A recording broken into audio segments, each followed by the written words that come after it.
안녕하세요. 반갑습니다. 기본과학투 13주차 수업을 시작하겠습니다. 수업에 앞서 저작권 관련 사전 안내문을 알려드리겠습니다.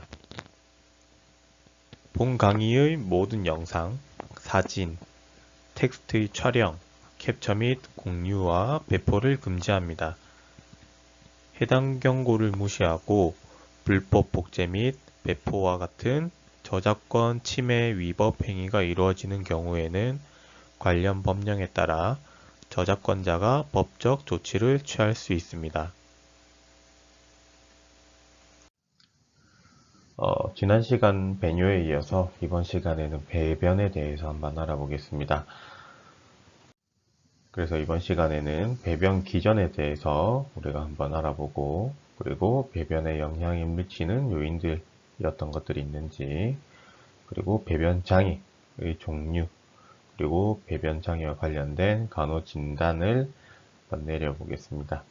그리고 관장을 어떻게 하는 건지, 그리고 배변 요구와 관련해서 우리가 간호 수행을 하고 평가까지 하는 시간을 갖도록 하겠습니다. 먼저 이 배변은 우리가 섭취한 음식들, 그 음식들을 소화시키고 그 소화된 음식물의 찌꺼기를 장에서 외부로 배출하는 것을 이야기를 하는 겁니다. 그래서 가장 기본적인 생리적 요구 중에 하나이고, 이 배변과 관련된 문제는 임상에서도 마찬가지로, 그리고 실제로 우리가 실생활에서도 마찬가지로 어떠한 문제가 생겼다. 그러면 대상자가 다운감을 느낀다거나 혹은 또 노출하기 꺼려할 수가 있습니다. 그래서 이에 맞춰서 우리는 민감하게 반응을 하고 적절한 중재를 제공을 해야 됩니다. 먼저 배변의 해부 생리에 대해서 한번 알아보는 시간을 갖도록 하겠습니다. 먼저 우리가 위에서, 그죠? 입부터 시작해서 항문까지 하면은 한 7m 정도, 뭐 사람마다 조금씩 차이가 있겠지만 대략 7m 정도의 긴 관의 형태로 되어 있습니다. 그래서 구강, 오랄 캐비티부터 해서 뭐 인두 식도를 지나서 뭐 스토막, 뭐 그리고 뭐 리버, 담낭 이런 것들은 부속 장기가 있죠, 그죠? 그래서 12지장, 그리고 제주넘, 공장, 그죠? 일리움 회장을 통해서 대장으로 넘어가게 됩니다. 그래서 대장의 첫 번째는 시쿰, 우리가 그 맹장이라고 알고 있는 시쿰, 그죠? 시쿰 밑에는 충수돌기, 그죠? 아펜딕스가 달려 있고, 그리고 콜론, 어센딩 콜론이 시작되고, 그리고 트랜스버스, 행인결장, 그죠? 그리고 디센딩 콜론, 하행결장, 그 다음에 시그모이드, S상결장, 그 다음에 직장인 렉툼이 있고요. 그죠? 그리고 에이너스까지 이렇게 구성이 되어 있습니다. 그래서 이 배변과 관련된 대장을 좀 먼저 보겠습니다. 대장은 한 1.5에서 1.8m 정도, 그죠? 시쿰부터 시작해서 렉투스까지 이야기를 하면은 렉툼까지 이야기를 하면은 1.5에서 1.8m 정도 됩니다. 그래서 직경은 한 2.5에서 한 7.5cm 정도 된다고 보시면 되고요. 주로 하는 기능은 영양소에서, 그죠? 영양소를 흡수를 하기는 하지만 영양소에서 대체적으로 수분을 재흡수를 하고 있고요. 그래서 수분 전해질 균형을 도와줍니다. 수분을 재흡수하면서 수분 전해질 균형을 도와주고, 그리고 변을 배설을 하는 그런 기능을 갖고 있다, 그죠? 그래서 자율신경계의 지배를 받고 있습니다. 자율신경계의 지배를 받고 있고, 특히나 이제 부교감 신경이 자극이 되었을 때 장운동이 자극이 됩니다. 부교감 신경이 자극을 받으면 장운동이 자극을 받고, 반대로 교감 신경이 자극을 받으면 장운동이 억제가 됩니다. 쉽게 말해서 우리가 편안한 환경에서는 배변을 쉽게 볼 수가 있는데, 그죠? 불안한 환경 이런 데서는 배변 보기가 힘들잖아요, 그죠? 그래서 이렇게 자율신경계의 지배를 받고 있습니다. 이 대장은 팽기운동, 그리고 연동운동, 집단운동 이렇게 세 가지 운동을 하게 됩니다. 먼저 팽기운동 밑에 그림을 보시면 돼요. 팽기운동은 장을 주머니 모양으로 부풀러 가지고 장 내부에 있는 유미즙을 섞어서 앞으로 이동하게 해줍니다. 그리고 연동운동은 그죠? 여러분들 잘 알고 있는 연동운동은 이제 장을 움직여서 앞으로 보내주게 되는 거예요. 안에 있는 대변을 앞으로 보내주게 되고, 집단운동은 실제적으로 대변을 앞으로 밀어내는, 그러니까 대장이 근육운동을 해서 실제적으로 대변을 앞으로 밀어내는 그러한 역할을 하는 운동입니다. 그 다음에 직장과 항문을 보면은, 직장은 대략적으로 한 12에서 15cm 정도, 그 정도 길이를 가지고 있고, 그 중에서 한 2.5에서 5cm 정도는 항문관을 형성을 합니다. 그래서 내항문 관략근, 외항문 관략근 이렇게 우리가 거기서 볼 수가 있는데, 내항문 관략근과 외항문 관략근을 조금 살펴보면, 내항문 관략근은 불수의근입니다.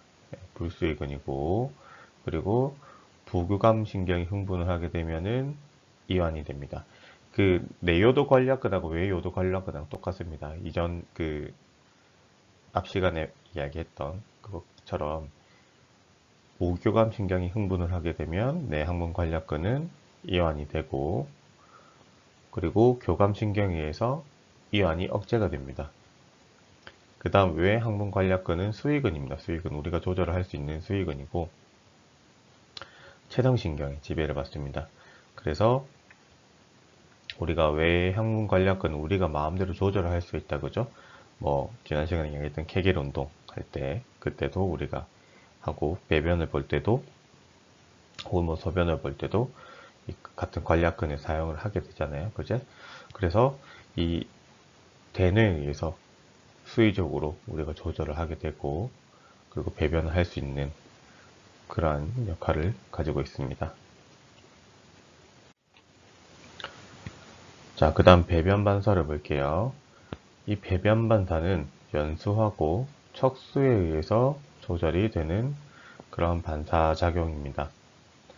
그래서 직장 내부에 분변이 점점 쌓인다. 그렇게 하면 분변에 의해서 이제 촉발이 되게 되고, 이제 직장의 압력이 올라갈 때, 분변에 의해서 직장의 압력이 점점 상승하게 되면은 이제 배변 반사가 시작됩니다.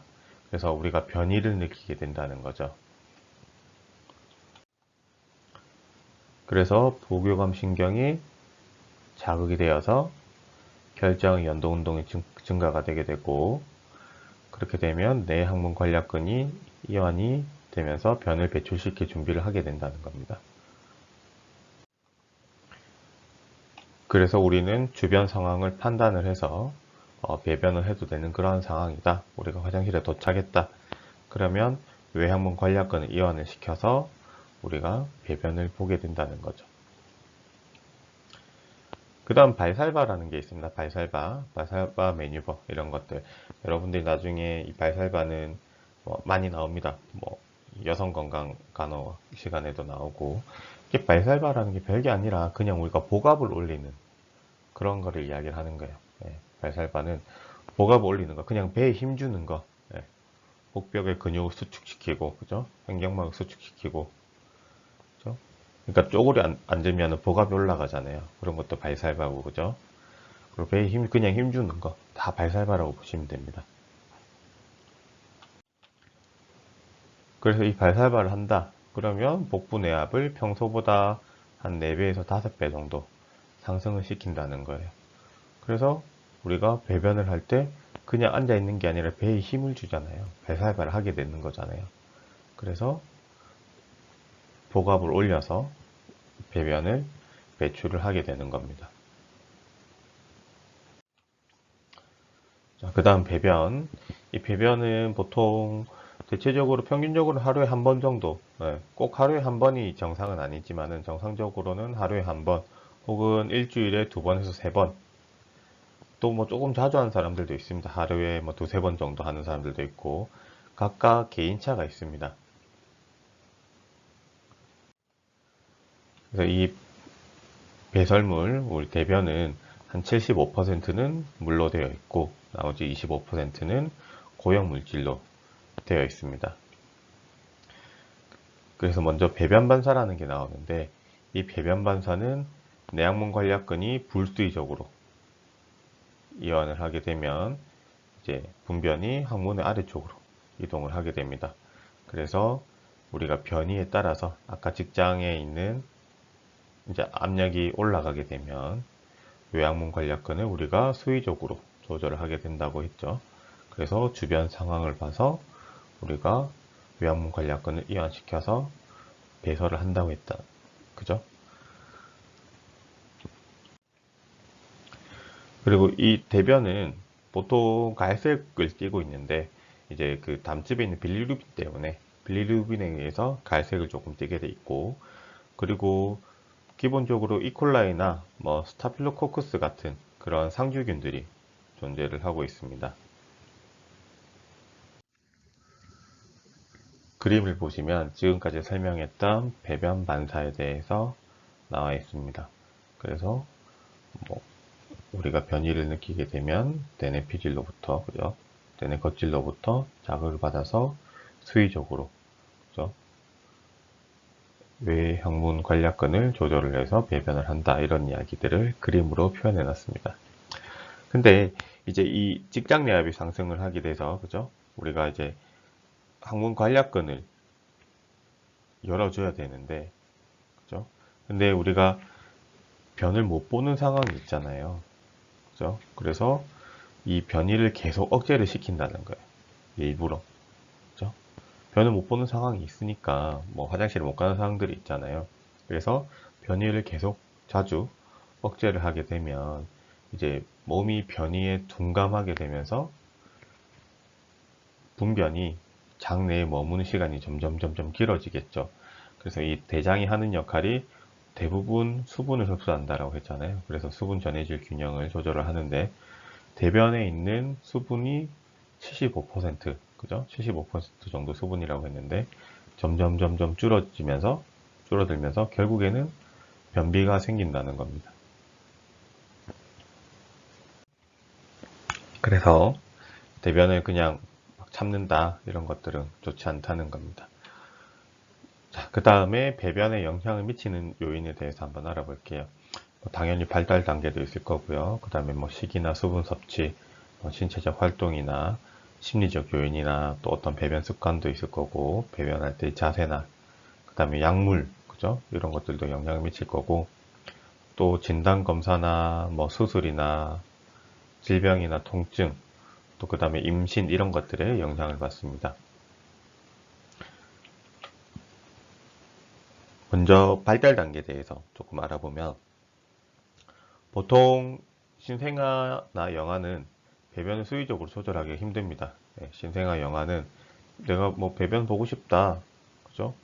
보기 싫다, 이런 것들 수의적으로 조절하기가 어렵습니다.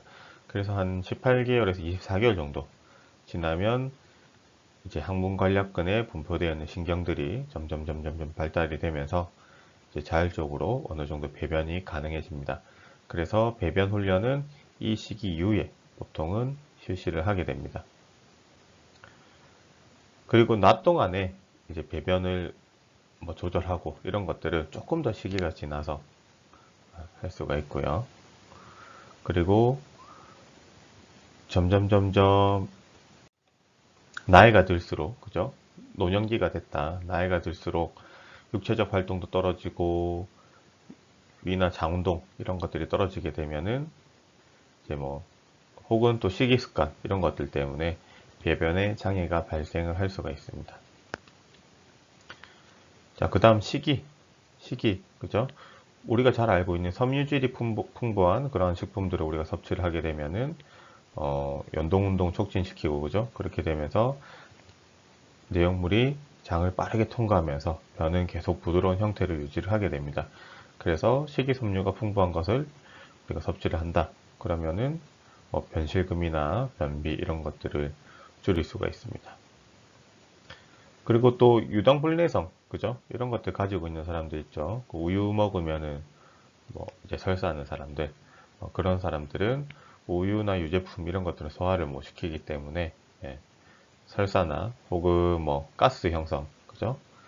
가스가 좀 많이 나온다거나 경련 이런 것들도 일으킬 수가 있습니다. 그리고 또 좀 가스를 잘 형성하는 그러한 식품들이 있습니다. 양배추나, 그죠? 고구마나, 그죠? 바나나 이런 것들 가스를 좀 잘 형성하고 있기 때문에 특히나 콜로스토미 같은 결장루를 가지고 있는 대상자들은 외부 활동할 때 이런 것들을 좀 피하는 게 좋다. 그런 이야기가 있고요. 그 다음에 양념이 강한, 그죠? 너무 맵거나 너무 자극적인 음식을 섭취를 했을 때, 그럴 때는 이제 또 설사를 한다거나, 그죠? 이런 문제가 또 생길 수가 있습니다. 자, 그 다음 수분 섭취를 보겠습니다. 이 수분 섭취에 따라서도 우리가 이제 배변에 영향을 많이 미치게 되는데, 특히나 이제 수분을 잘 섭취했다, 수분을 많이 섭취했다, 그러면 장 내용물을 녹이고 또 결장을 통과하기 쉽게, 그죠? 이런 식으로 바뀝니다. 근데 이제 수분이 손실되었다. 수분이 손실되면 장에 있는, 대장에 있는 유미즙의 수분이 감소가 되겠죠. 그래서 장내 내용물이 이동이 점점 느려지게 됩니다. 그렇게 해서 내용물이 기본적으로 원래 속도를 잘 지켜서 가면은 이제 적당하게 몸에 필요한 만큼 수분을 흡수를 하게 되는데, 이동이 느려지면 수분을 더 많이 흡수를 하게 되고, 그죠? 수분 손실도 있는 데다가 수분을 더 많이 흡수를 하게 되면서 변이 단단해지게 됩니다.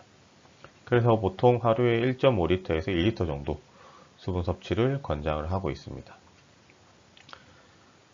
자, 그 다음 신체적 활동을 볼게요. 신체적 활동.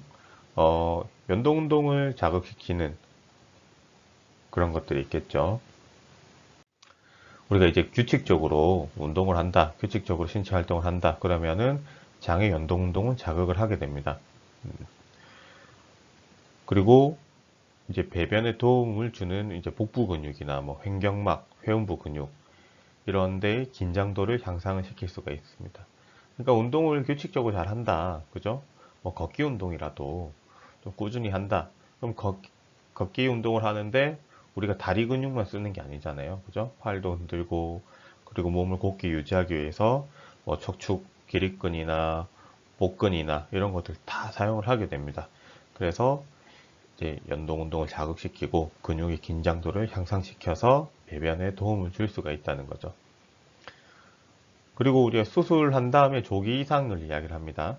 이제 암블레이션을 빨리 하라고 이야기를 하는데, 수술 후에 조기 이상 하는 것은 연동 운동을 향상을 시키고, 그죠? 그러니까 마취를 했잖아요. 수술할 때 마취를 했으면은 이게 그냥 우리가 통증을 없애기 위한 그런 마취가 아니라, 전신 마취를 하게 되면 몸 전체가 그냥 말 그대로 마취가 된다고 생각을 하시면 됩니다. 그래서 수술한 다음에 몸을 빨리 회복하기 위해서 우리가 걷기 운동을 많이 한다, 조기 이상을 한다.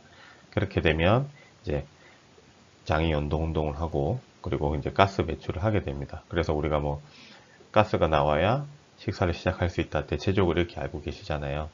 그래서 이렇게 수술 후에 조기 이상을 통해서 연동 운동을 자극시킬 수가 있습니다. 그 다음 또 심리적인 요인들이 있습니다. 불안이나 걱정, 우울 이런 것들이 있는 사람들은 또 장운동이 억제가 되면서 변비를 유발할 수가 있고요. 또 되게 예민하신 분들, 신경질적이고 그냥 또 조금 예민하신 분들은 연동 운동이 증가가 돼서 설사 이런 것들이 좀 잘 할 수가 있습니다.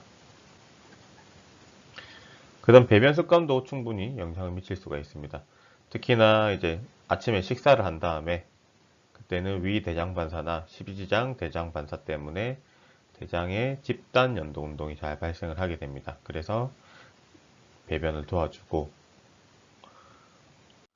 그래서 뭐 규칙적인 습관 이런 것들이 중요하다고 이해를 하시면 되고요. 그 다음 배변할 때 우리가 어떤 자세로 배변을 하는지, 쉽게 말해서 복부 내압, 복압을 증가시키는 그런 자세들 있죠. 그죠? 아까 말한 발살발을 잘 할 수 있는 그런 자세들. 보통 이제 웅크리고 앉는 게 제일 좋은 자세입니다. 예. 우리 왜 그 좌변기 있잖아요. 예. 우리가 그냥 보통 앉는 그러한 이제 화장실에서 볼 수 있는 그런 좌변기. 예. 그런 거 말고, 그러니까 일반적인 변기 말고 쪼그려 앉아서 이제 볼일을 볼 수 있는 그런 변기에서 우리가 복부압이 가장 증가가 되는 그런 자세다라고 생각을 하시면 되고, 밑에 그림을 보시면 침상에서 우리가 그죠? 부동 대상자들 혹은 이제 일시적으로 어떤 시술을 하고 자세를 유지를 해야 되는 그런 대상자들한테 침상 변기를 사용을 하게 됩니다.